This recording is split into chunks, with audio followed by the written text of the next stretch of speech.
Hello and welcome to the SC Playbook podcast, head of NRL Supercoach Round 8, proudly brought to you by Mortgage Choice SCW. I'm your host, Tim Williams. The Easter weekend of NRL action is in the rear vision mirror. The Anzac weekend, it's on the horizon. It's a good time to be a rugby league fan at the moment. Magic round coming up the weekend after, so it's a great time to be a rugby league fan. Not as great a time to be a Supercoach fan if you're a non-Greg Marju owner. Spy, how are you? I started as a Greg Marju owner, but not anymore, boys. Unfortunately, he went mad on, was it Easter Sunday? I actually watched the game with 4 kids going bananas in the hallway of where we were staying. Bit of a family catch-up with the other side of the fam, and I just didn't really enjoy it at all, to be honest. I had kids screaming. I couldn't really enjoy the footy. Greg kept tackle busting, but not a bad week nonetheless. 1250 odd, went up 600 spots. But yeah, Greg nullified any sort of gains that I was likely to take at that point in time. But that's a great score without Greg. The side's it's looking good. Looking good. It's all right, mate. You're not alone, Spy. Another fella in the non-Greg the Leg camp, and he was a bit rattled coming to the studio today. It's 2019 champion Dez Creek. Desi. Yeah. I said to you, most people are mourning on day one of mourning of the death of the Pope, but I'm on day 2 of mourning not having Greg Marzi in my Supercoach team. I've been a big fan of Greg, as you know, for quite some time. Well, you started him. Yeah. I started him, took him out just because the Knights didn't look good. And that's what happens. He gets 8 tackle busts in one run, try assist, offload, line break assist, 40-point play. Mate, 40, I didn't actually sit there and add it up, but there was try for 17, line break for another 10s, 27, the run 29, what would that have been, 8 tackle busts in there, there's another 16. I think 40's been a little bit generous to yourself. Watching that play unfold, I was an ecstatic owner of Greg the League, but a tough one to stomach for those that didn't. And just a reminder, Spy, of just how quick one game of footy of a Sunday afternoon. If I'm ever going into Sunday action, I've got a few players, as you tend to normally have a few, and I'm struggling, you just sit there going, one of these players is going to go off for me, I'll be back on track. Or if you're flying, you go, there's still Sunday to come, this can change very quickly. It doesn't take much, does it? Doesn't take much at all. And we speak about it often, actually, at how close the comp is at this time of year. It's even closer now. I looked today, I saw a post on Twitter or somewhere. There's nothing in it. I'm one good round from top 1,000. It's crazy, and I'm sitting around 11 at the moment. Obviously, that will blow out at some stage. When it does blow out, we want to be obviously on the up, not on the other end of the tail. Greg the Leg, 21 tackle busts, I think it was. I believe it was a new record, at least on Fox Sports Stats and Supercoach. Rando had a post the other day for us, knocking off, I think, Tommy Turbo might have been 19 or 20 or something. Unbelievable outing, especially when you consider they got pumped by the Sharks in the game. Desi, how you chucking, mate? Yeah, I think I still managed 1250 or something like that, so a pretty good score for the week. Some green arrows for once. But I still haven't really moved from that 15 to 20,000 sort of range ranking wise. I'll keep at it. I'll keep grinding.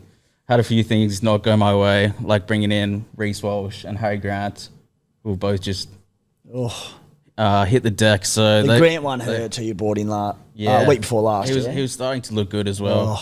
Melbourne just sort of capitulated. I brought in Pappenhausen and Eli Katoa this week, and Melbourne went to mud. It's that sort of start for me. You can't always start well in Supercoach, as you boys know. So when you do start well, you got to make it count. Mate, it's remarkable how quickly Supercoach can turn on you, for the good and for the bad. Last weekend, I was getting Harry Grant in. That was my trades all week. I was very excited about it as well. And then he was ruled out just after kick-off on, it must have been Thursday night, that Dragons and Manly game. If it had happened 20 minutes earlier, I'd have gone Tui Pilotu to Kiraz, and I would have gotten rid of some of my dead weight in Royce Hunt or Charlie Geimer. But because Tui Pilotu had locked out, I had to go Hubner out. Hubner ended up having the head knock and scoring 20-odd or something, and looks like a sell anyway. You don't have to. I was getting Kiraz regardless once Grant was out, but ended up getting Kiraz in. But it just, one thing that fell in my favour after wanting to get Grant in, it just changes so quickly. The Stallions, 1,266 points last week. Slight green arrows.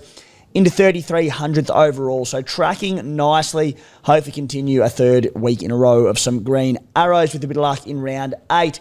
Now, Matty the Waterboy, he's out of action today. You'll see if you're watching on YouTube, we're on the widescreen. As tends to happen in the NRL content game, long weekends and Easter Monday footy, etc., they throw a bit of a spanner in the works. So the Bloke in a Bar podcast that we obviously both do of a Monday, that was recorded today. So if I sound particularly all over the shop today, we have already done about 4.5 hours of recording leading into this one. So been a big day to this point, but Matty's out of action on bloke duties at the moment, chopping some stuff together. My team analysis on the website as well. That's the bare bones at the moment, a few Supercoach talking points, but I'll update that fully on the website ASAP after tonight, after the podcast is finished. I can assume then that you're keen to have an extended Galvin chat after today. I don't know what you spoke about on the podcast. If I have to say one more word about Lockie Galvin, my head's going to explode. And I'm a super coach. I don't even consider myself NRL too often. So we're super coaching here. And unfortunately, Galvin's also a bit relevant in Supercoach. Yes. But yeah. Guys, if you're watching on YouTube, please like and subscribe to the channel. Comment if you disagree with anything you say, aka maybe a captaincy chat. Last week, comment sections exploded. Maxie Bryden with some new followers. Spy, you and I have been sacked by about 10,000 people. He's the new king. Yeah, everyone thinks we hate him. He can have the mantle. Yeah, I know. But no, we appreciate, guys, your commenting and engaging with the YouTube comment section and all that. So please continue to do so. Subscribe to the channel, like it. Same thing, Spotify, Apple ratings, all that good stuff helps us grow the channel moving forward. On today's show, we'll be looking at the Team List Tuesday, Supercoach pointers. And I'll tell you what, I was hoping for a quiet team list today after a big day and a big weekend, and it was anything but. Dylan Lucas, he returns for the Knights. Tommy Turbo's back at fullback for Manly early. Latrell Mitchell's been moved to fullback. Things going on all over the shop there. We're going to be looking at our plans with the fullback and hooking positions with Grant gone, the key number ones underperforming, Kalen Ponga namely being one there, so heaps to talk about there. We're also going to be getting into the fixture analysis around the origin period, casting an eye to that major bye period to find the teams with the best and worst draws to target and avoid across rounds, 12 to 18, 19 sort of thing there. The hot topics for the week, King Kiraz or Herbie fully loaded, who's the better buy this week, our round 8 trade and skipper plans, and of course some listener questions to wrap things up. The Unlimited League leader. We now have first overall, boys.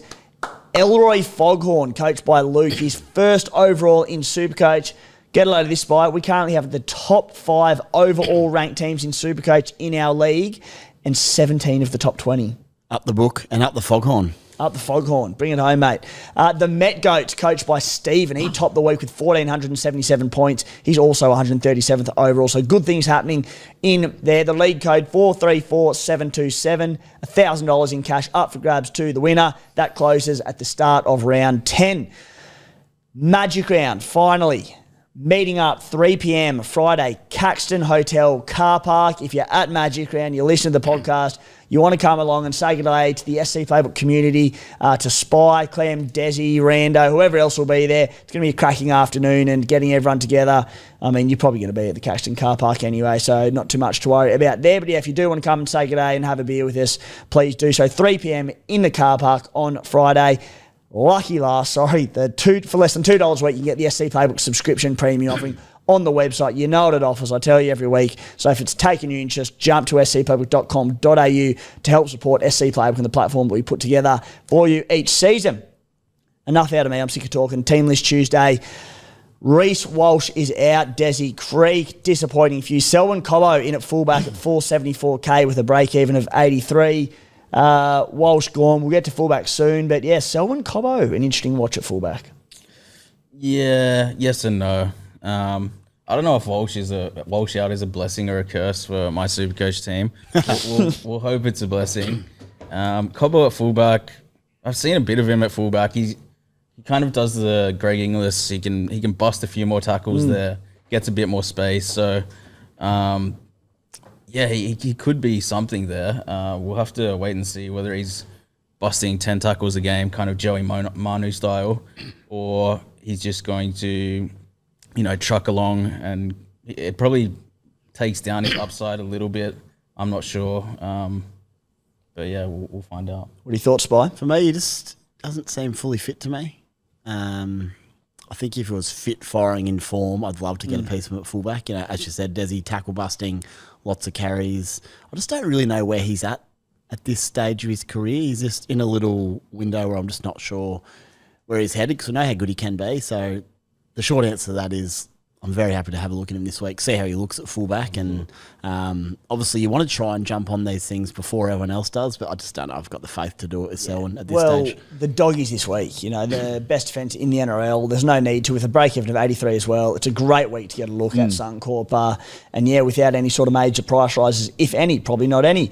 Billy Smith at the Roosters returns at centre. A bit going on here. Dom Young has been dropped. Mark Nwanganitawaze named on the wing at 545k, a 27 break-even there. 66 point per game average at centre so far. A lowish break-even spy for Marky Mark, but you know, if Cobbo's a watch, I don't know what that makes Nwanganitawaze because on the wing at the Roosters, I can't wait to see it. I could nearly get him now. He'd be a monster. Well, he'll double his runs. He's just on the wrong edge. That's my only problem. He was on the left, on the wing there, happy days. Like even Dom Young this year, he does have a few tries, but it's not like they're peppering that right edge like previous seasons. But bloody hell, tackles, offloads, runs, like you said, will go up. We mentioned Greg Marge's tackle bust before. Nwanganitawaze on the wing. Could re-break the record. His runs. Mate, he'll bust a tackle every time he runs it. He's unstoppable one-on-one in contact. It's insane. Excited to see that. Good for Toyer as well because in my head, Robinson of the Trent variety will give him a bit of time in centres as well in attack, just to get him some early ball, and he might just throw, thanks for coming, Toyer on the wing there. Wouldn't surprise me if they just shake it around a little bit there, so good for that right edge as a whole. So close watch on him. You mentioned Spy. You could go early, but you're not going to. Still a couple of days to kick off. Still time to work it out. He needs Greg Margeau in first. Yeah, that's it. Greg Margeau first. Angus Crichton also returns on the edge for the Roosters. We'll get to Billy Smith, of course, a bit later on in the show. It's a very popular buy this week. Matt Feeney injured at the Dragons. The left wing curse between him and Tui Piloto at the moment starting to emerge. Sione Finau, that is one positive for Supercoach. At about 279k a cheapie. One to watch in coming weeks in a red hot spot. For try scoring, Dylan Egan named on the bench. Luciano Leilua starting on the edge. Hamish Stewart out with concussion. As per the last 2 weeks, every chance that Egan does start the game there and Luciano goes to the bench once again. At the Warriors, Charleston Cookstad at fullback. Tane Torpiki on the wing. Rocco Berry at centre. Pushes Kurt Capel to the back row. Leka Halasima, Desi, scored that unbelievable try on the weekend against the Broncos. He just looks like a machine. Look, I won't say I was going to buy him if he was starting, but I was going to have a bloody good look at him because he just looks like a destructive Supercoach prospect. But yeah, back to the bench, not so much. Yeah, it's unfortunate. I think Walsh may have brought him in. Walsh is good at identifying. He played him last week. Yeah, he did. He knows the Kiwi back row is like the back of his hand as Wilson. So yeah, I probably would have been very hot on him as well if he was going to continue starting. Just looked like he had that sort of Eli Katoa about him, where he's just going to barge over every second game.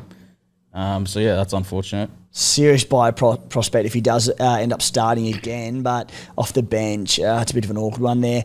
Big news at the Knights as well, Spy. Dylan Lucas returns. Thomas Cant, he has been named on the bench there. $141,000 made. He's got a break even of 21, so if he does stay on the bench, no urgency to sell Cant. You can wait a week.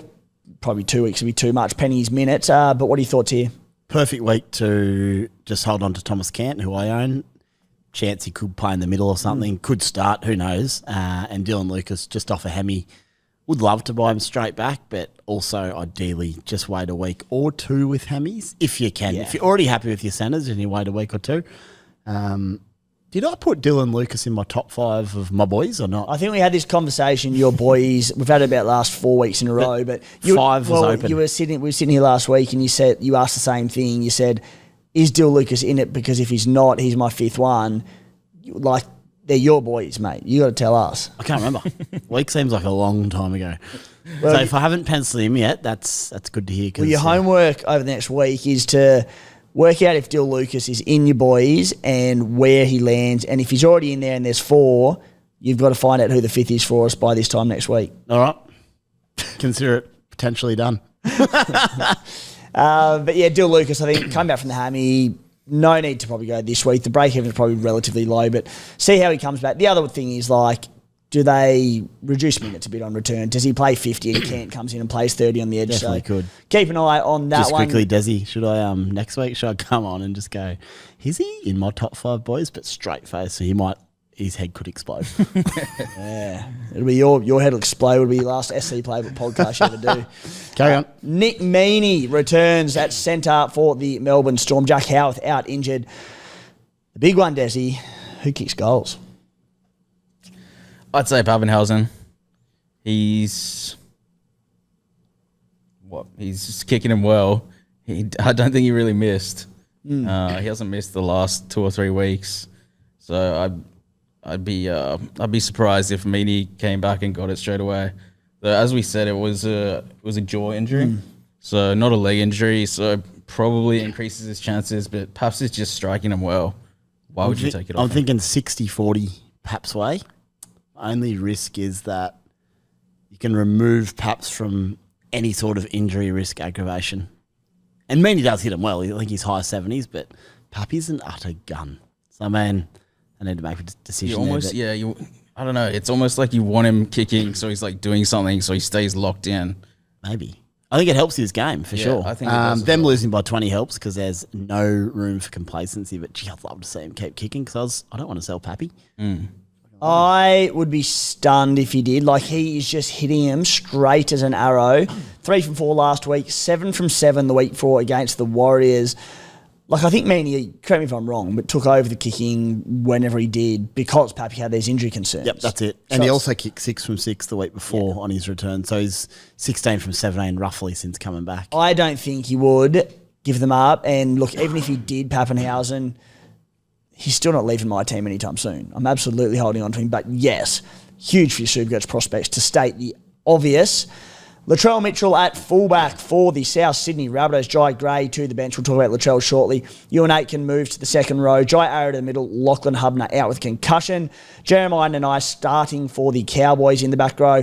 Dave Fafita named on the bench for the Titans. He's still in doubt, though, with a hamstring strain that kept him out last week. Chris Randall named on the edge and Cleese Haas is out. So big watch on all of that around David Fafita. Mitch Kenny out for the Panthers. Luke Summerton in at hooker. Tom Trbojevic at fullback for Manly.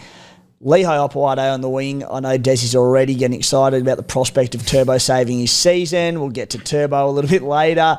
Jay Trbojevic and Tyler Sipley out for Manly, so they're very light on in middles at the moment as well, with Paseka already gone. Maxi Plath named for the Dolphins.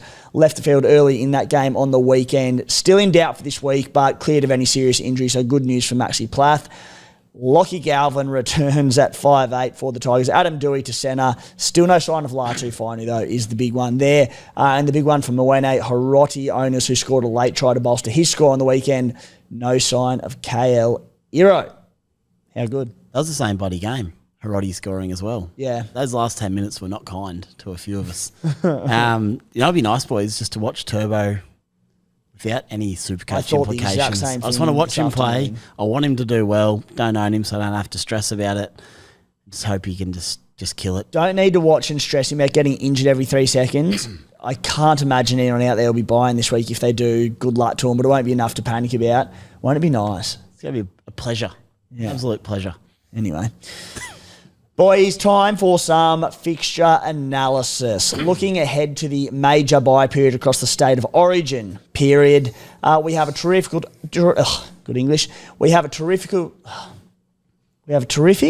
article. I told you it's been a long day.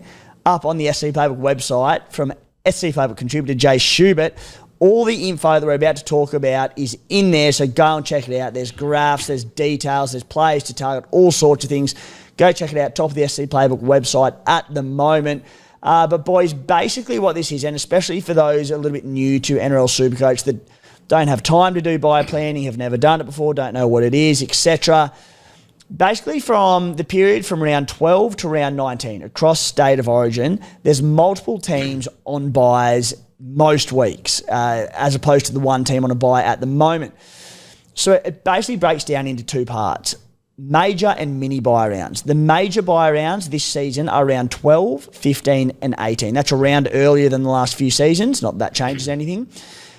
The New South Wales and Queensland rep players, they're not available due to State of Origin on these weeks. 7 teams have the bye on those 3 weeks, more than almost half the competition, I should say.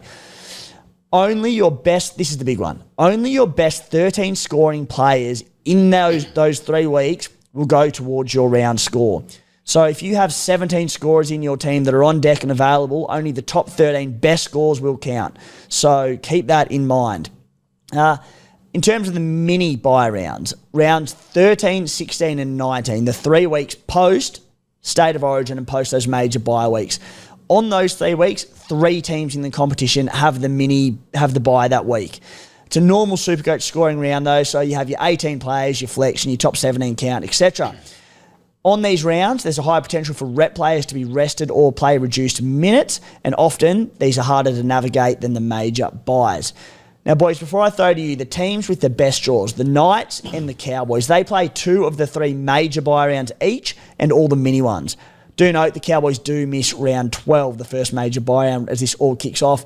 Manly and the Bulldogs, they play all 3 major bye rounds but do miss 2 of the mini bye rounds. Another great team to target.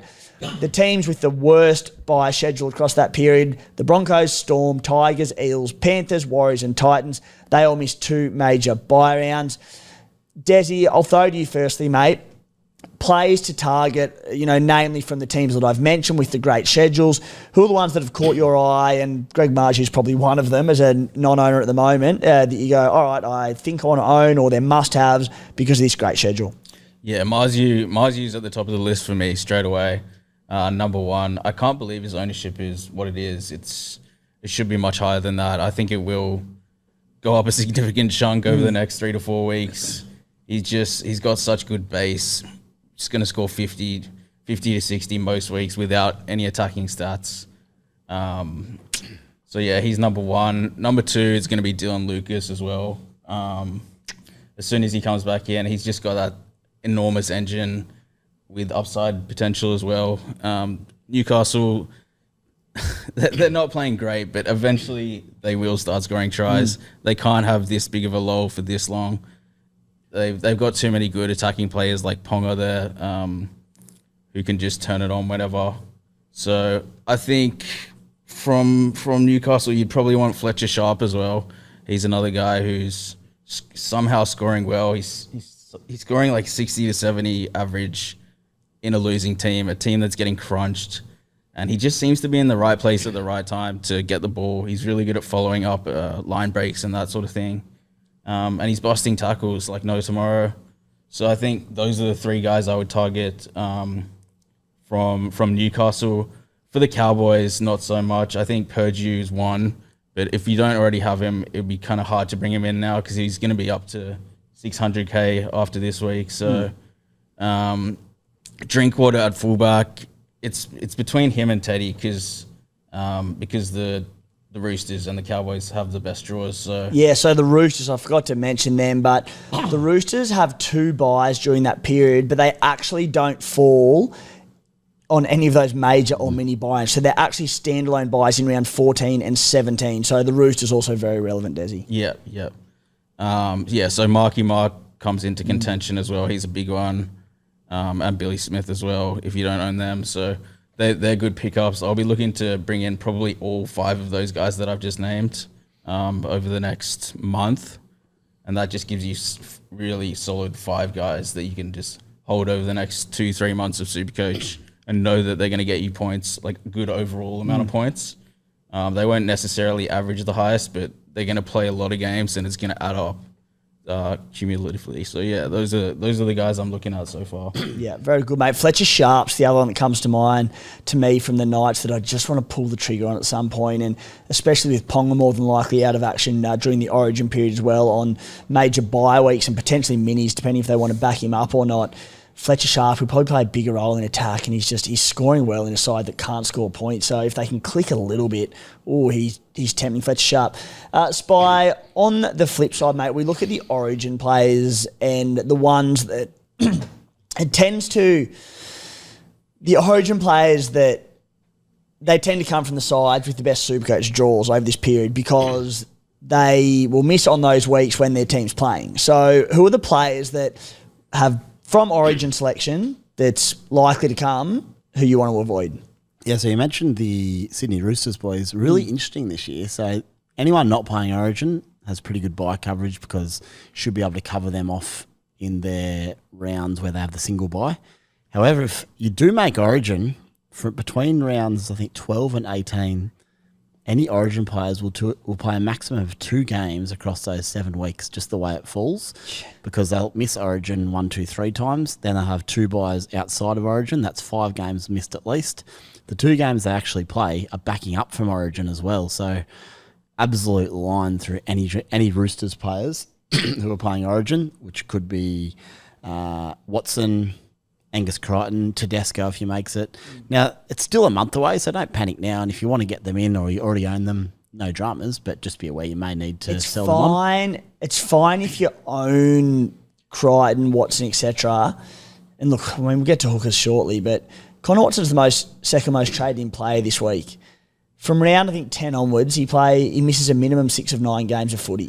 They got the buy in 2 weeks as well. He's just not a trade-in for me. And you add into it as well, Connor Watson playing outstanding footy, with Harry Grant injured, he's the number 1 hooking option, but misses that much. He has injury history, right? He can go down. He's already had a head knock, I think it was earlier this year. You put a line through him and Angus Crichton, the other one. I was looking at him a few weeks ago, looked at the bye period and went, I can't have a player that misses that much action. Yeah, the only thing you could do on Watson if you're really struggling at hooker, you could get him now. He plays 3 of the next 4 weeks before Origin, so you can plug him in now if you like, just to really shore it up. He doesn't play next week, so be aware of that, especially if you're partnered with Sandon Smith. If you're doing that, you really need to bank on him averaging 70 plus, because anything less and you're going, I'm using 2 trades, one to get him out, 1 in, and it's just... I just don't like the trade. I do think he's I do think he's number 1 in hooker with Harry Grant out, but with that schedule coming up, he'd have to go really big in the next his 3 or 4 and games. There's plenty of hooker options who might not be exquisite, but they'll do a job. I disagree here. I've given up on hooker. I'm going to go Harry Grant to enough. Yep. My boy Kalani. Save it. Oh, save it for the hooker chat. This is the hooker chat. No, it's not. This is the fixture chat. All right, tell us. I just want to know who your backup hooker is, then I'll get back to it. It's Sandon Smith. No, who's your... Kalani going. Kalani going's coming in. Basement price. I'm going to sit him there. I'm going to use him to loop anytime my vice captain goes well, provided the Warriors play before the Roosters, of course. That's the only main thing. But I just think the position is shot. With the flex now, you can just run 2 absolute mud hookers, 1 nuff. Sandon Smith, sometimes he'll score well. But you're saying your mud is Sandon. Yeah. Well, he's a 37. Let's hold it for hooker chat because we're nearly there. I'll just quickly mention the guys from Manly Seagulls who play Origin are shocking as well. DCE, maybe Olakuatu. Turbo you can't be buying because if he's killing it, he plays Origin. And if he's not killing it, then he's not playing, basically. Yeah. So avoid those Manly guys. And the Bulldogs are in a similar boat. So Manly play 3 in 7 weeks, Origin guys. I think the Bulldogs are the exact same. So someone like Karaz, who was to make Origin, unfortunately, I'd probably have to sell him. But again, we can worry about that later. Yeah. But if you're looking to buy Karaz now, maybe have a look at someone like a Flegler instead. Yeah. As I said, Herbie Farnworth. Yeah, there's players, teams to target, avoid, all that on the SC Playbook website. So go and check out that article from Jay Schubert. I was going to start with fullbacks. Let's start at hookers because I've got several bones to pick with Dez Creek. We actually, in the green room pre-show, I've already vented my frustrations at Desi's tactic and having lost the plot entirely. Guys, we're going to talk about fullback and we're going to talk about hooker. We've spoken at depth about as standalone topics. I think it was the last 2 weeks. We broke down those and looked at the targets at hooker and fullback, but they have changed substantially in recent weeks. Let's start at hooker, though. Harry Grant's gone. He was the one I was getting in last week. Happy to and basically set and forget him despite Origin, etc.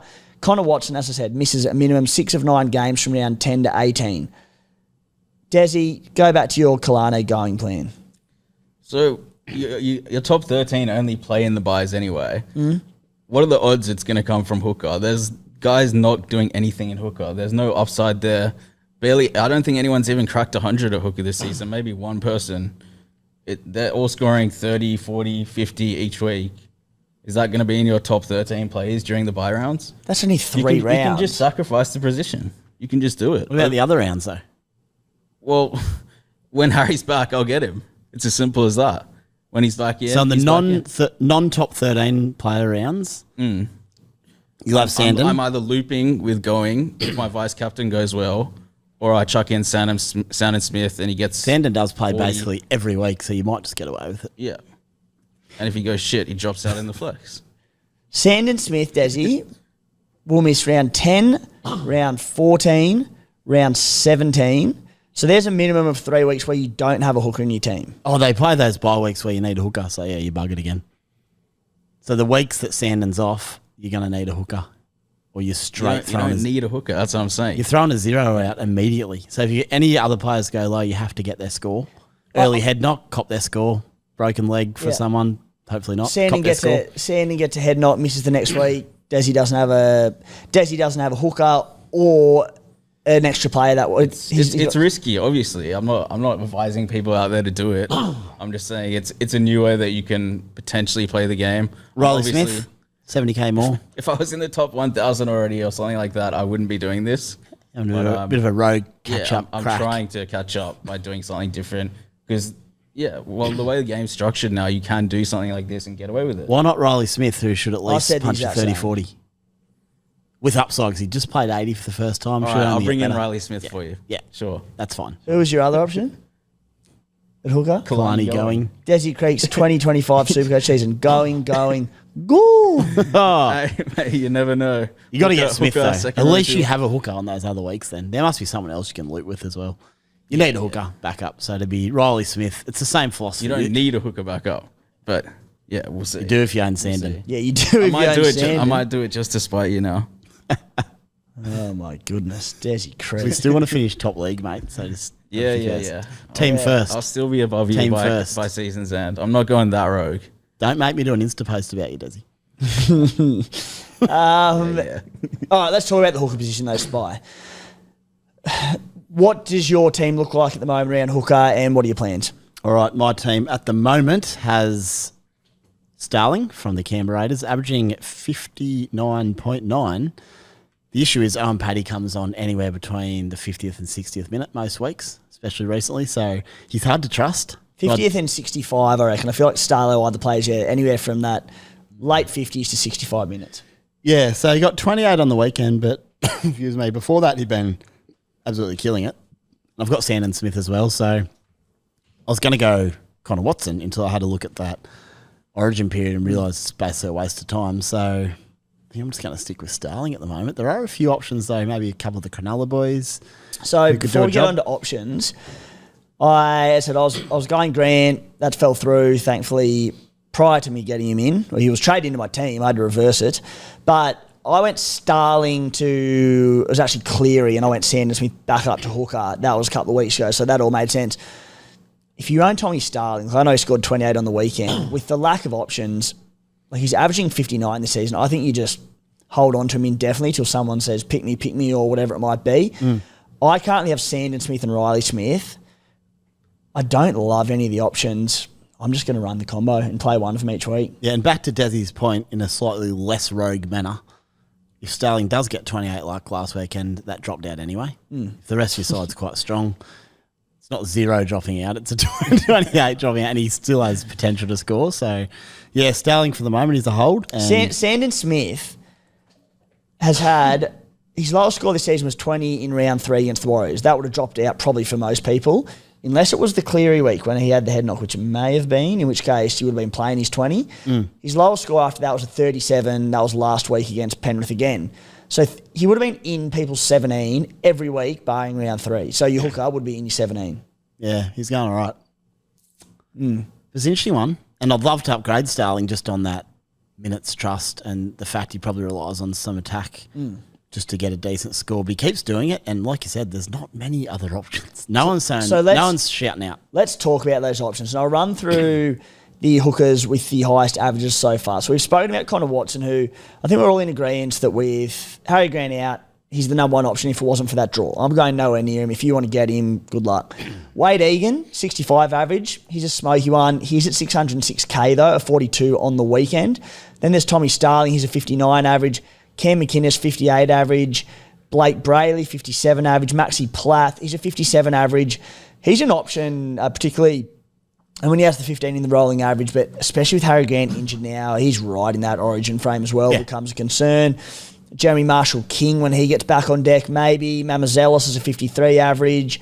Reid Marnie's in the origin frame with Harry Grant injured. Depends if he's good for round one. Api Coruscant's not playing. And then we're up minutes. to Sandon.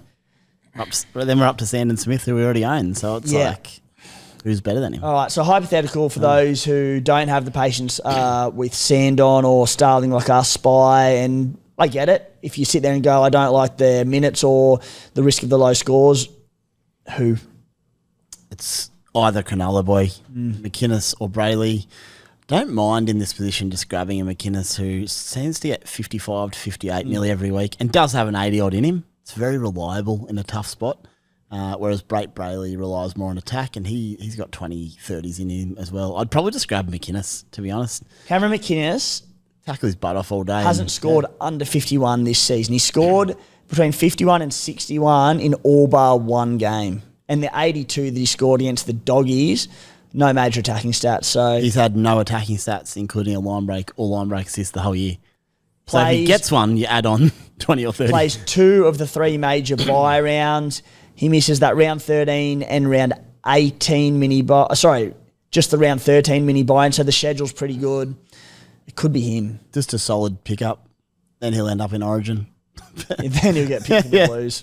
But he's probably my boy at the moment if you had to choose someone. Desi, if you weren't going down this screw the hooker position route, is there anyone that you've already said you don't like the position, so I get that. Yeah. Like, hypothetical for those out there who aren't throwing the towel in this season, who would you get? Well, it would have to be Watson. But obviously with the bye schedule, I think Spy's probably right. I think McInnes you're going to get 60 average over that period. Every game he plays, he's going to score you 60. It's not going to go much higher or lower. He scores once or twice a year, he pops over for a try as well. Then you get you 90 or 100, you go, yeah, good. It's not a bad shout. But yeah, if you want a bit more upside, it's not there from him. I would Wade Egan's the one. Yeah, Wade Egan probably has the upside. So yeah, it's. If anything happened to Jacob Little, Damien Cook, and on the flip side, if anything happened to Damien Cook, Jacob Little would be number one. Yeah, they both would. Yeah. Think about Wade Egan, and it's just something I'll always hold on to, but he can find a HIA or an injury or a knock because he just plays so tough. And stats might prove me wrong so far this year, but it will just always be on my mind if I was to buy him. In saying that, with that lower score in the average, come the buyers, maybe I do take a look at him at a cheaper price, but I think it is, as you said. If you got a Starling or a Sandon, just hold on for now and let's reassess. I'm not saying that I won't make a move there at some point, but right now I'm not. I'm just going to wait and see if any of these players emerge, if anyone lands in bigger minutes, maybe buying, Cam McInnes heading into the buy period. But for now, I'm just like, I don't like anyone. So I've got more pressing issues in my side. Boys, fullback. Now at fullback, Reece Walsh, he's gone. Kalen Ponga is in all sorts. Gutho's hit a bit of a wall. Dylan Edwards, he returned to form on the weekend, as did the Penrith Panthers. He went huge with about 138 or so. Isaiah Iongi is a talking point this week. Parramatta are on the bye this week. 53% owned amongst top-ranked teams. 493K. He's got a break-even of 53, but that 25 from 2 weeks ago drops out. Number 6 most traded in is Scott Drinkwater at 702K. He's got a 70-point average coming off the bye, a 68 break-even. He plays 18 of the next 19 games, obviously barring any injuries. Dylan Edwards, he's the 11th most traded in at 779K with an 80-point average. It was 134 on the weekend and a 50 break-even. Talk to us about fullback, Desi. What are you looking at there? I know you're a Reece Walsh owner. Who else do you own and what's the plan? I've got Pappenhausen and Gutho there. I think they're probably the two you want going forward for the whole season. I'm so annoyed with Kalen Ponga. He's just pissing me off so much. But 590K it's cheap for him. It's cheap, and I'm tempted to bring him back for a third time. Traded him in and out 3 times already. Because like I said, the Knights will eventually click. So he's always got to be in the back of your mind for a trade-in. But realistically, Drinky playing 18 of the next 19, it's very hard for me to look past him right now.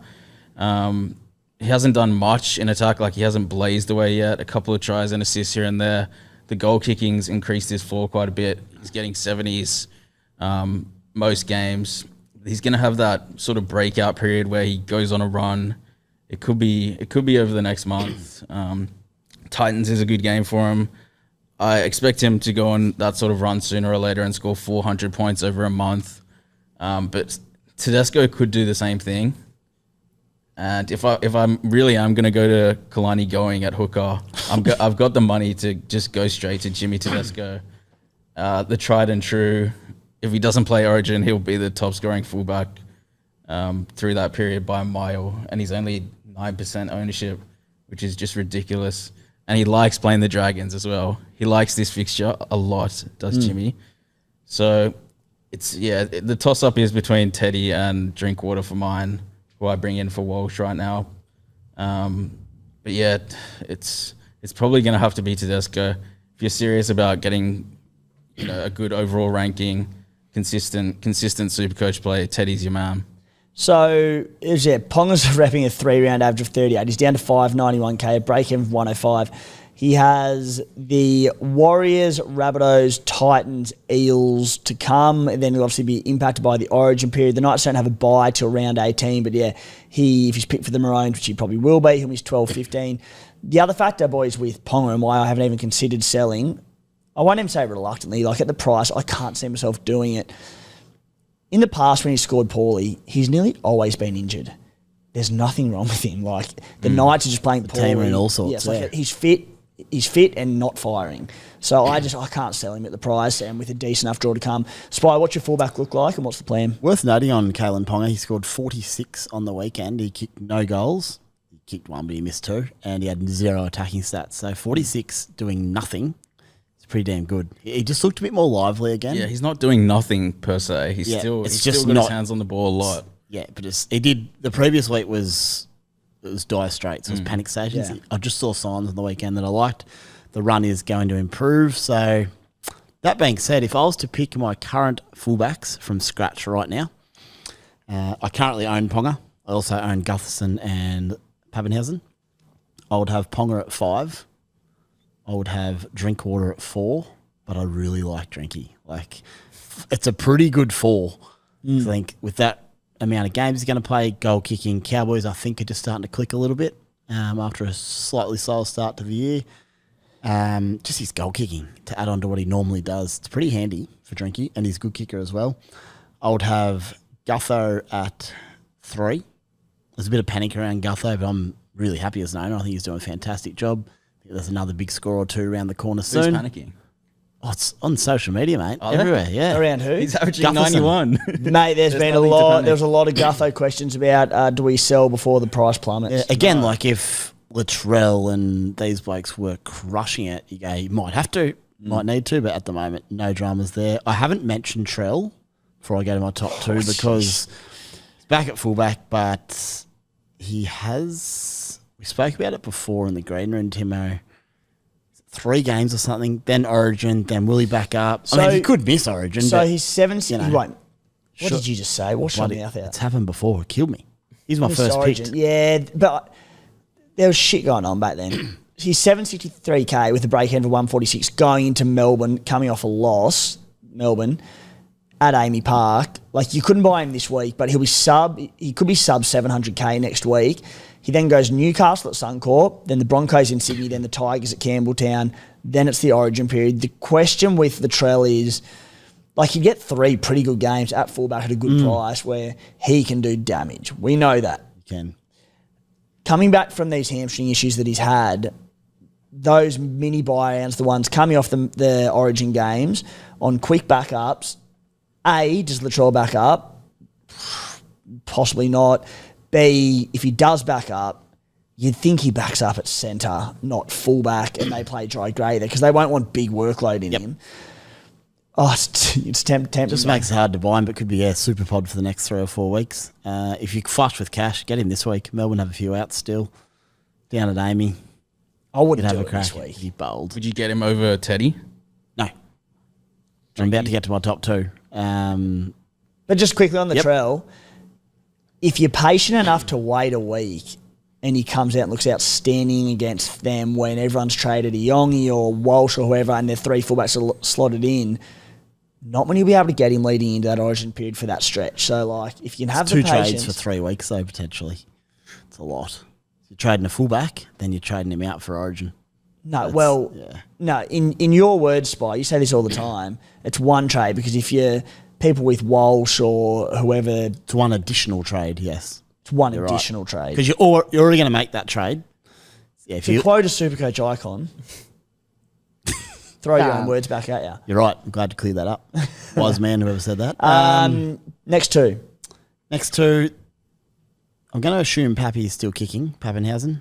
If he is, Teddy is at 2, narrowly ahead of Gutherson and Drinkwater. And Pappy at 1 if he's kicking. But there's one person, boys, I've just left out of the discussion because it's around that Origin chat as well. I don't mind Dylan Edwards either. Penrith looked really good last weekend. He is a key man now with Nath. He's busy. He looks healthy again. Gee, you could have a big month of Edwards heading into Origin as well if you wanted to go down that path. I'd probably rather Edwards over Latrell at the moment.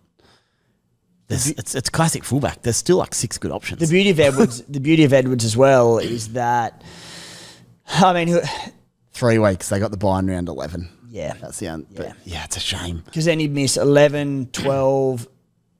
They do have the buys in round 15 and 18, which is terrible for Panthers Supercoach players, non-Origin related, but Origin ones, they're like, all right, they'll miss that 15 and 18. Because Penrith are going so poorly, they kind of don't have the luxury of not backing these blokes. Could be a hold, yeah. Whereas, you know, someone like a Harry Grant or a Cam Munster's a good one. Because Melbourne are firing, well, not so much on the weekend, if Burnley wants to rest him, he will. Yep. So...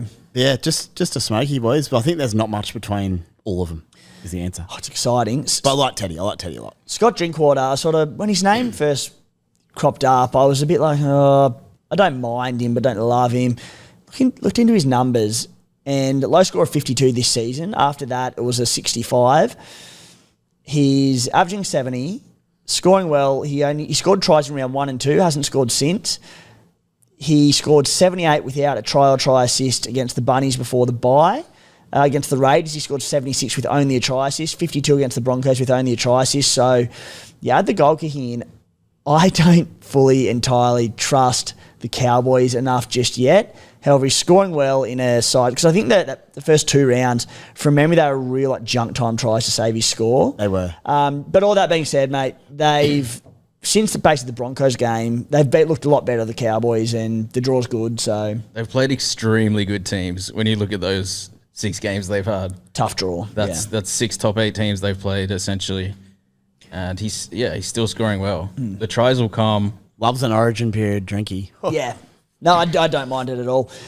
Here's one for me, boys. Before we move on from fullbacks, and to be honest, we'll get to my trades at the end, but. It's very relevant around fullbacks and Isaiah Iongi. As I said, 53% owned, so very relevant to a lot of people. But my plan for a while has been to sell him this week. He's earned a ton of cash, done his job. Far out, he looked good on the weekend with Mitch Moses back in the team. Like, scored 2 tries, could have had a number of other attacking stats, had the sim bin, still scored mid-70s. Is Iongi definitely a sell spy? Not definitely a sell. I don't own him, so it's sort of you don't give it that same attention that you would if you'd owned it. He's looked very phenomenal. Good, He'll still make money. The question would be for owners, is there someone I want this week with the buy where I just go bang and lock in a big score and then roll with that, which I'm happy to do, but I think it's a decision to make. I don't think it's clear cut. Yeah. Desi?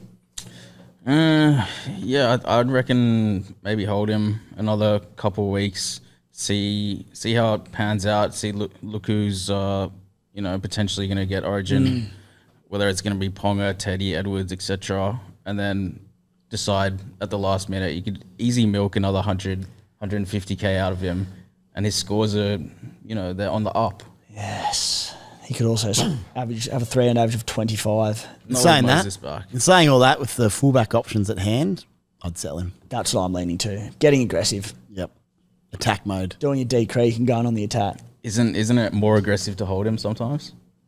Ooh, I like that as well. I don't know. Depends if everyone else sells. Yeah. I've been on this mic for too long today to get too deep. Don't ask deep questions, Desi. Guys, for anyone who books an appointment with Mortgage Choice SCW up until the 23rd of May, you'll go into the draw to win a $25,000 luxury escapes voucher. So if you've been sitting on the fence, thinking about setting up your numbers for the year, there's no better time than now to get it done, as it could land you that 25K holiday.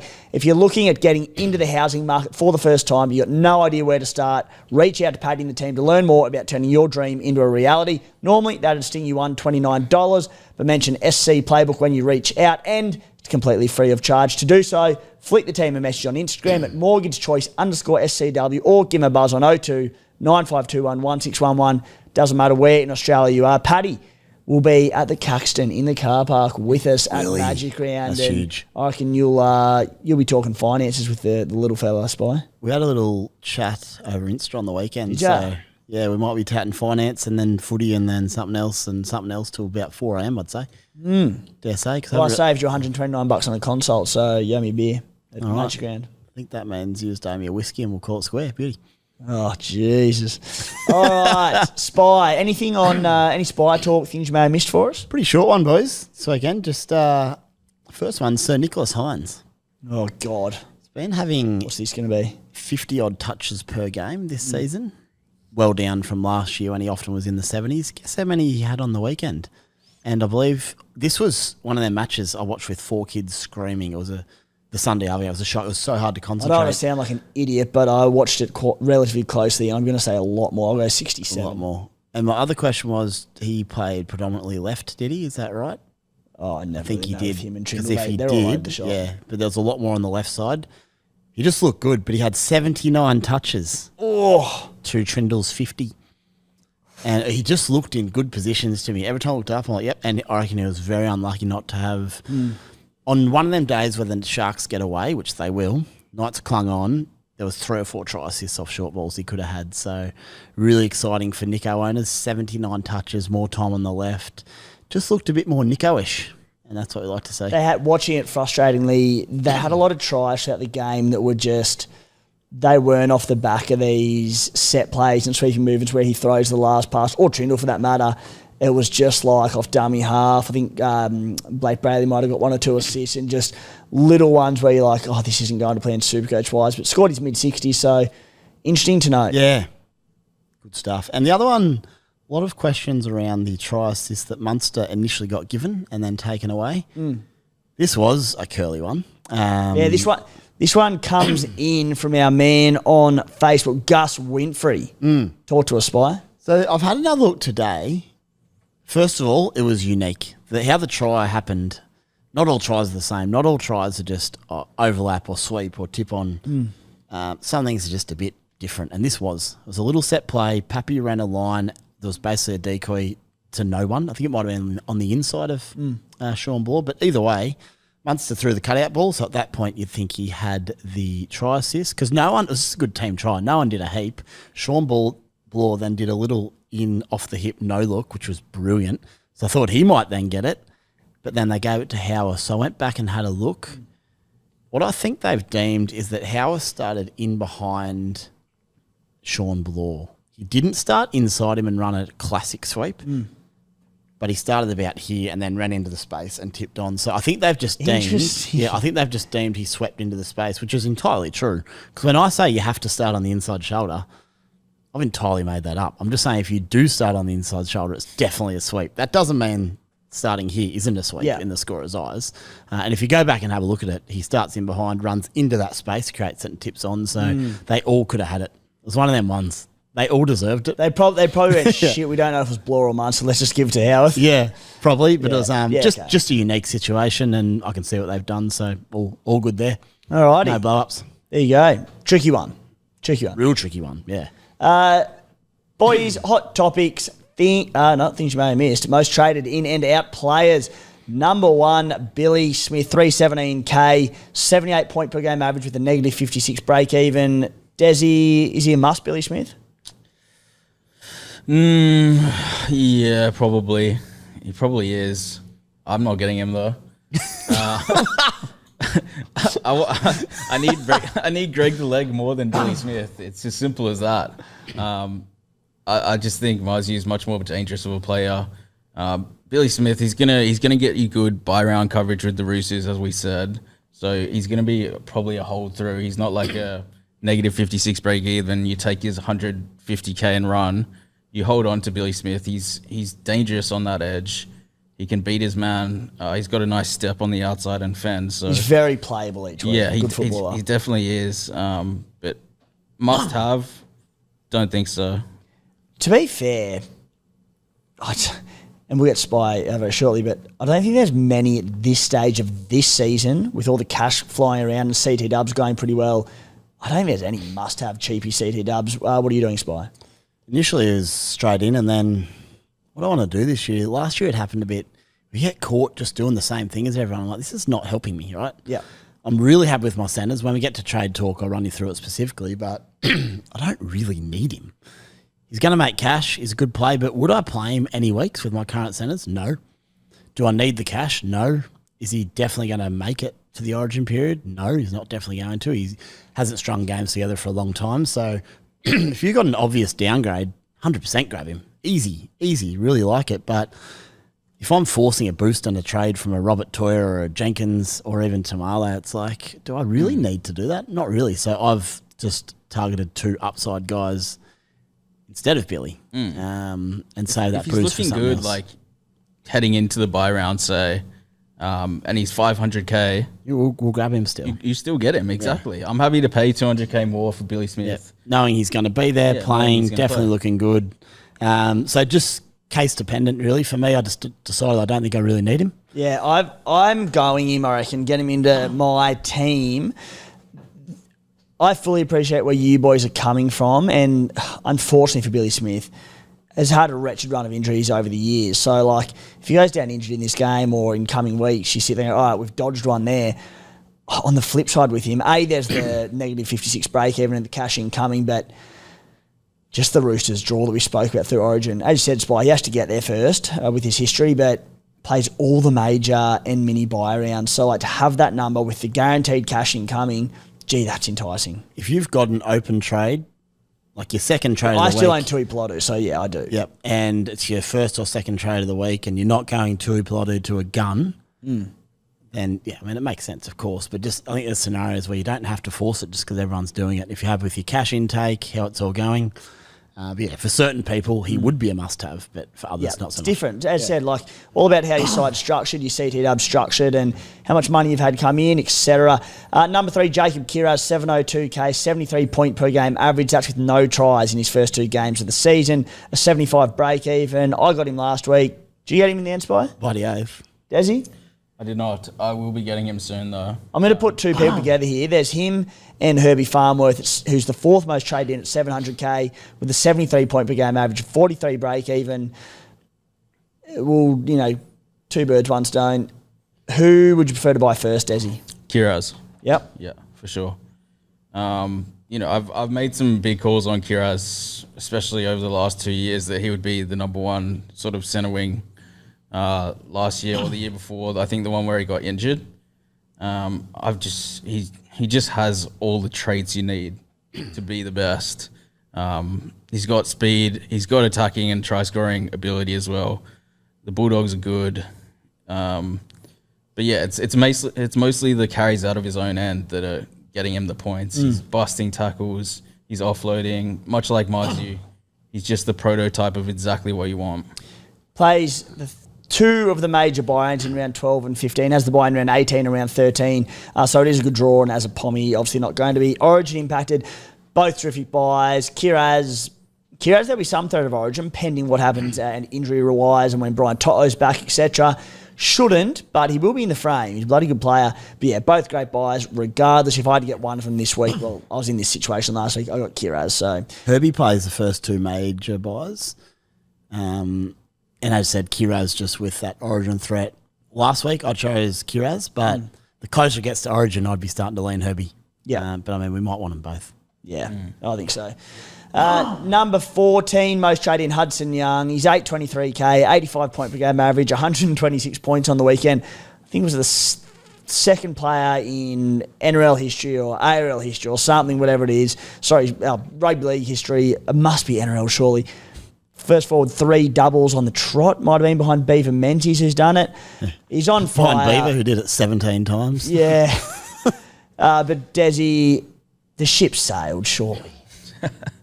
Origin too. Yeah. With Origin, it seems a bit silly to be bringing him in for 823K. It's like the same price as Tedesco. You'd definitely rather Teddy, who's probably not going to play Origin. But yeah, I mean, if you have the money, I guess he's just going to keep scoring tries. He's that sort of player, you know, that he can just continually find them. But yeah, 823 is a bit too much. If it was 723, I could see a lot more potential in doing it. But that extra 100K, you're going to need it over the next month or two. Boys, the 3 most sold players this week are Jesse Arthurs is number 1, Shibasaki's 3, sorry, I think Walsh might have been 2, 3 Broncos, and Tom Jenkins. Arthurs with a break-even of 64, Shibasaki 50, Tom Jenkins 48. To make it easy for everyone, let's just rank those in priority sell order. I'll throw over to you, Spy, so you can kick us off. If you had to sell those 3 in order, what would it be? Crikey, on the spot here. I sold Arthurs and Shibasaki 2 weeks ago, so they're a distant memory. However, who did Brisbane play this week? That's all I'd like to know. They've got... Doggies. Well, Arthurs has to go. Yeah. Shibasaki just keeps getting the job done. He's pretty impressive. Jenkins is interesting because still left wing, Casey McLean. Penrith on the up, maybe. Hardly guaranteed to hold the centre spot, so maybe Jenkins stays in. We've seen what he can do at centre as well. I think I would sell Arthurs first, Shibasaki second, and Jenkins third, just because Shibasaki's worth more as well. So Jenkins we can just hold a little bit longer just to see what happens. Shibasaki needs to do a fair bit more to get any more cash gen. Tommy Jenkins needs 1 game with a try or an assist to sort of get things going again. And in terms of if you're having to play them, they're probably not overly different. No, I don't think so. Desi? Yeah, same order. Exact same one. Same order for me too. How good. Consensus. We're on. First time this show. We are on.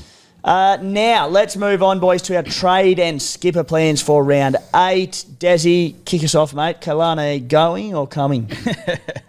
Yeah, it's either going to be him or Riley Smith. It has to be Riley Smith. If you guys bug me enough about Smith, it's an 80-minute hooker or someone who's never going to play. Well, but you know why. You know the reason by getting someone. I do. At least you could then have an 80-minute hooker to cover just if you need to. Yeah. But yeah, the cash gen from that trade will be enough to go Walsh to Teddy. I think Teddy's going to be the guy I end up on, as I do every season. He's just the best. He's the best fullback in Supercoach. And then I will be going Arthurs to Greg the Leg to make reparations. Very nice, mate. Swallowing the pride, a lesson from a seasoned Supercoach. Last boost gone. Blown it. None left. Thanks for coming. That's it. Gone. Jesus, Desi. On the attack, mate. Spite? At the moment, I've got Jaden Campbell out. Gutted around that one. I was wanting him all year. He makes the Titans games even more exciting. He's out for a month, so Cam Munster joins the fray. It does. What's good there is it means I can watch Melbourne and enjoy what they do more because got Pappy in now. Not only Munster, it's just a bit frustrating. You're scared every time he touches it. Every time they go left, I get a bit nervous. I can just enjoy it. Hope he does well. So happy to have him come aboard, and Greg Marju back in the side. He was always planned to come back in. I didn't see the 138 come versus the Sharks, I won't lie to you. That came out of absolutely nowhere. For Stafford Toa, who is now worth 550K, it's nearly a straight swap. What a signing he's been. How much did he make you? What did he start at? 250. I think he was about 265K from memory, so about 250. 270K or something. Well done. Greg back in. Stafford's done his job, and he does look really good. But again, I'm not playing him with confidence any week. In my centres, I want guys I can play with confidence. What that does do is allow me to save my last boost. Billy Smith could come in, but I've got those centres I've spoken about. If I read you my centres quickly, my starting centres would now be Valentine Holmes, Kiraz, Marju, and Purdue. Then I've got Tamale, Jenkins, and Robert Toya. That's it. I still don't even need any more. I still want Dylan Lucas. If Garrick looks good for Origin, I'll get him. Herbie Farnworth, I'm like, I don't want to use a trade on Billy Smith. Like, they could be guns towards Origin. So I'm going to leave him out. And saving a boost is handy. I might need that next week for an upgrade. I'm strengthening my starting squad by... It ensures I don't have to play Harris Tavita at 5'8" for a few weeks, who's doing a job, but again, it's hard to trust he's going to keep doing it. He could, but... your team's substantially stronger doing that. It's a stronger side doing that, and it just means I have a really good week again, and Munster goes 120, I don't have him. It's like, I'm just stagnant again, so money in, boost saved. We're doing captains yet, or we get to that after? Get to it after. Yep. So for myself, Jaden Campbell out, unfortunately, to Cam Munch as well. I think it just makes sense. I wanted a few pieces of that Melbourne spine. I don't think I'll be trading Cleary or Hines to Jerome Hughes, at least not yet, for a nice draw to come. I've got Pappenhausen. I wanted Grant last week. That fell through, so Cam Munster, it just makes sense. A few alternative 5'8" options. Might have a chat about those with Guru on Beers and Break Evens, recording that one in the morning. So we'll chat about 5'8s there. What it does do, boys, and then Tui Plodu to Smith, at least with 441k. I've got 2 boosts left. That's where the Iongi question comes in. I can go to Iongi to anyone I want. Do we think it's worth the boost? I know I sort of half spoke to you about I think it is. Yeah, on the attack. And who would? Let's say you got just a gun fullback or whoever. Who in your playing side this weekend would he replace? That's what I like to do, is have a look at, it's like a CT dub cheapie. It'd be Tamale or Jenkins. Tamale or Jenkins would then be my only, what I'd consider a weak link in my starting team. Sandon Smith as well, but that just is what it is for the foreseeable future. So yeah, it'd be replacing Tamale or Jenkins. Yes, and your actual players. So I think it's worth it because you got your boost. You don't have to rely on Tamale there, who is doing well, but again, hard to trust. Yeah. You just get a gun fullback instead. So I think you do it. Desmond? Sorry, I zoned out. What are you talking about? I can answer for Desi. Definitely do it. That's what he would have said. Yeah. So that's, again, it's been a pretty chaotic 48 hours today. So I said I'll update on Beers and Break Evens, podcast, the questions podcast later in the week. I'll always update my trade skippers, most updated plans there. And then, of course, the final trades at Thursday night, Friday night as it rolls on, the SC Playbook WhatsApp subscriber group. Drop all my thoughts and reasonings and all of that in there, along with the other SC Playbook contributors who drop all their trade plans throughout the week. So, yeah, that's why I've got to decide on whether I boost and go Iongi to a gun fullback. Who that'll be, I generally don't know at this stage, but I'll get that worked out by the end of the week. Captaincy plan, Spy.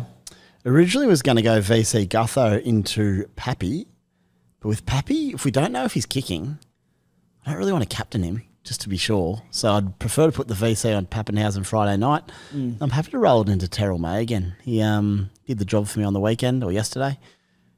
Probably didn't offload as much as I thought he might in an 80-minute game. But, I mean, if he plays 80 minutes, he could have 7 or 8 on any given day. So, pretty happy to roll into Terrell again if needed. Hopefully, Pappy goes off and my boy Tukey Simpkin comes off the bench just to do a job. Probably Nath Cleary's the other option. He's Saturday night as well. It's a bit... Captains are tricky at the moment. I don't mind it. If we get word that Pappy's definitely kicking, which we probably will because he's pretty good like that, or training photos, whatever it may be, I might have a look at that earlier VC option on a Haas or a Gutho or someone into Pappy. Side note too, Desi, on this Kailani going plan of yours, master plan. If who's he playing for? The Titans? Where's Kailani going? What team? Yeah, Warriors. He's the Warriors. Yeah. Kailani goes at the Warriors. So, and who would your other hooker be? Going and who? Sandon. So any time that Sandon plays, you'd have to make sure you had a VC before both of those played every week. Because if you want to use that as your loop, Going has to play like very early in the round. Yeah. This is a classic Tuesday, Desi. Yeah. Teams have come out and then it gets Thursday, goes, boys, I'm not doing that. Well, it's okay. We are under time is it's a premium before the potty after time team, moves quick after, on a after Tuesday team evening. lists. Yeah. What are your skippers? Skippers, I was thinking similar to Spy at first as well, which was going to be VC Gutho. But yeah, I think VCing Paps makes sense if we don't know if he's kicking or not. And then you've got Cleary behind, who scored 116 without a try assist. Yeah. Or try. Without a try or try assist. 116, he's back. And Penrith looked pretty good. Yeah, he never left, really. I kept saying he's going to explode sooner or later. With just a couple of try assists, that turns into 170. He's due a try as well. Yeah, he really is due a try. It'll come against Manly for sure. They're going to towel us up, I would say. So Yeah. I'm not changing it off Cleary all week. It's set on him. I really want to captain Pappenhausen, but you talk about I think he goal kicks, and hopefully we can get confirmation of this. Pappy loves chatting on his pod, so hopefully on his podcast. He's a man of the people, Paps. Yeah, he is. So hopefully he lets us know what his plan is. But yeah, so I'd love to captain Pappenhausen, but look, as it stands, just with no confirmation of that at the moment, as Desi mentioned, 116 in that game on the weekend without a try or try assist, and basically doing it himself. With assistance from Edwards and Yeo, gee, looks hard to pass up. So potentially a VC Pappenhausen and a C Nathan Cleary. But if you get confirmation of Pappenhausen kicking, I reckon I'll just go the C on Pappy, and then a VC, probably Kiraz or someone. What I like about VC Paps, though, is just gives you a little opportunity that if he does have a stinker, or if he goes off early with a knock or whatever it may be, you get a free crack when others have already had their captain. So I don't mind that as well, with a Cleary to come. Yeah. Boys, a few questions before we wrap it up, and it actually ties in nicely to Spy's captaincy decisions. One from Kyle Lear. Do we just set and forget Terrell May as captain with the numbers that he's punching out, Spy? Like you've just said, you captained him last week, which I didn't realise. Finally scored that try, and I think he fell maybe... Do you get to the ton? Just over? 102. 102. So he would have scored 70 without the try. Yeah. And they contained him quite well. Is the truth, and it was a very stop-start match. There was a weird old game of footy, so he couldn't quite get into his groove, and he still would have got 70. He did play 80 minutes, but Tigers, we know how much they're going to want to win very soon. It's going to be hard to get him off the field. So the way he's going, if you want to set and forget him for a while anyway, for a month. Not set and forget season, but if you want to do it for a month, the minutes he's playing, he'll average 75, 80, I reckon. And if he has some more attacking stats, which he's capable of. I reckon he'll average 85 at least. Yeah. I like it. Unless there's a standout, of course. I'm looking at the next question now. I'm not liking it. Second question from Mr. Curley. When are we holding Dez Creek accountable for his calls on Terrell before the season? Yeah, look, it wasn't the best call, but who's the top scorer or top averager of the front row? Payne Haas. Payne Haas. And Tino's not far behind Terrell May, average-wise. And what I was sort of saying was that Haas and Tino, you can pay a little bit more. In fact, Tino was even less than Terrell May. I just found the ownership percentages were a bit skewed, but now they're all averaging 80+. It's like, yeah. In your defence. Now we know that front row is the best position this season. How was I meant to know that? Before round one kickoff, you did say... It was after the trial. Yeah. You said, we're getting him. So I got you back. You said, quote Desi, not worth going against the pack on this one based on his trial form. Yeah. It was just all pending on minutes. I wasn't to know that he was going to play 80 minutes. It was minutes based. If he was playing 60, his point per minute it's only 60, 65, 70 average, which is not must-have territory. Yeah. We're having to think outside the box, which is good. Yeah, friggin' oath, Desi. On Terrell May is set and forget captain. Not for me. No knock on anyone that wants to do it. Such a big part of Supercoach is just enjoyment factor, and there's nothing like riding a Pappenhausen when they're putting a scoreline on someone and you can get a 160, 170. For the record, I think you're still better off chasing the gun matchups each week and look to bank a few of those tons, and I think you can get more than that 85 average. I spoke about it with Guru a couple of weeks ago, but look, for future seasons, if Terrell keeps punching out these minutes early on in the year when there's not as many blowout score lines, there's been a few this year, but I think teams are starting to get a little bit leaky in defence and teams are starting to click in attack. Not for me, but I get it. You could just do any week where there's not a standout matchup. You go, that's the just do it. Then do him. Yeah. Yep. Next question coming in. We've spoken a little bit about Nico. One from Ashton Governlock is Jerome Hughes to Nathan Cleary sideways, Desi? No, it's an upgrade. For sure. Spy? I'd want them both if you could. I think Hughes could just go mental because he's so freaking good. But he's not going to get you 116 with no try or try assist. Yeah, that's not what he does. He'll have 3 tries and 2 try assists for 150. So I think it's a little bit sideways because I think while we're still getting the rest of our side sorted out and strengthened up, I'd love to know if there's a way to own them both. Well, I'm not convinced I'd do it. I'd be looking at trying to move whoever my other halfback was to Nathan Cleary and having that combo because I have Cleary and Hines and that probably won't waver anytime soon.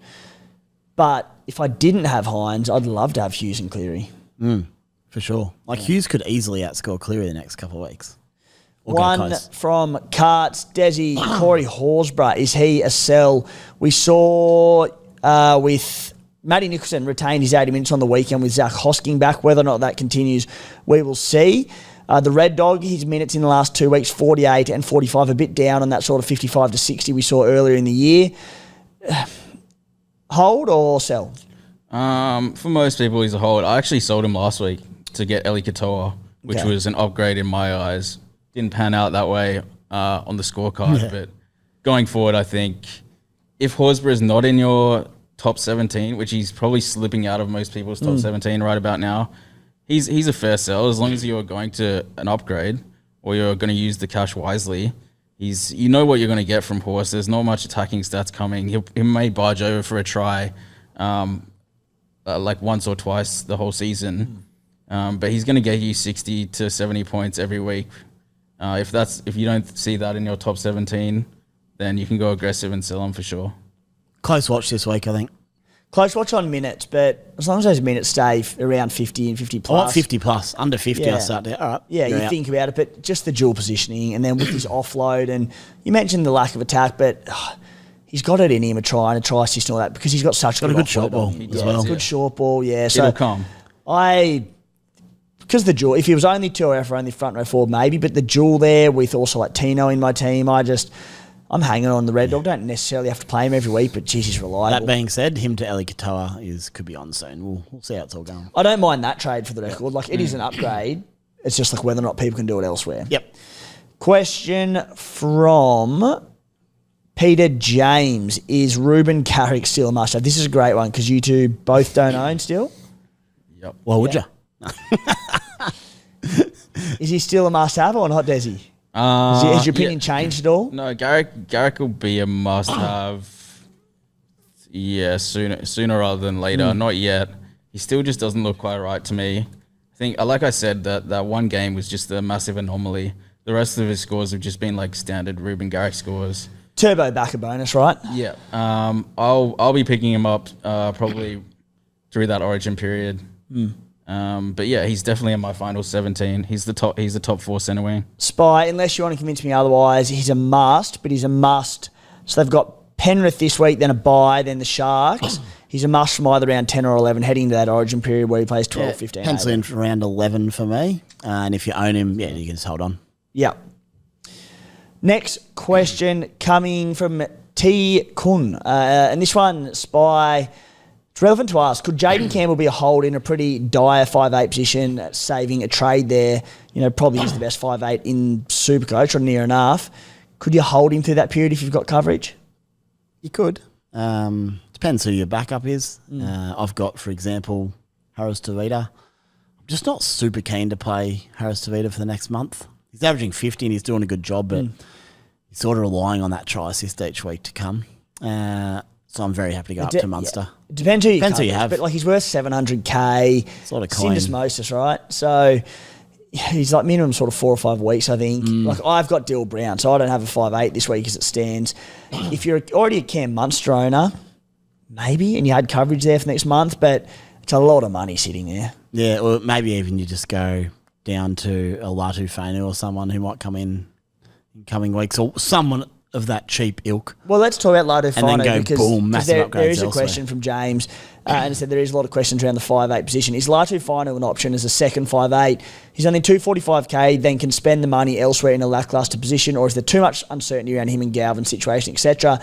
So he obviously hasn't been, when the question was asked, he's still out injured, Latu Fainu, but I think he's back very soon, right? I think next week is looking likely, but not definite. Yeah, I mean, if I'm Benji Marshall, and right now I'm glad I'm not, like I'm picking Latu Fine every day of the week, and I'm playing Galvin off the bench or in another position because I'm building towards the future. Absolutely. For that combination.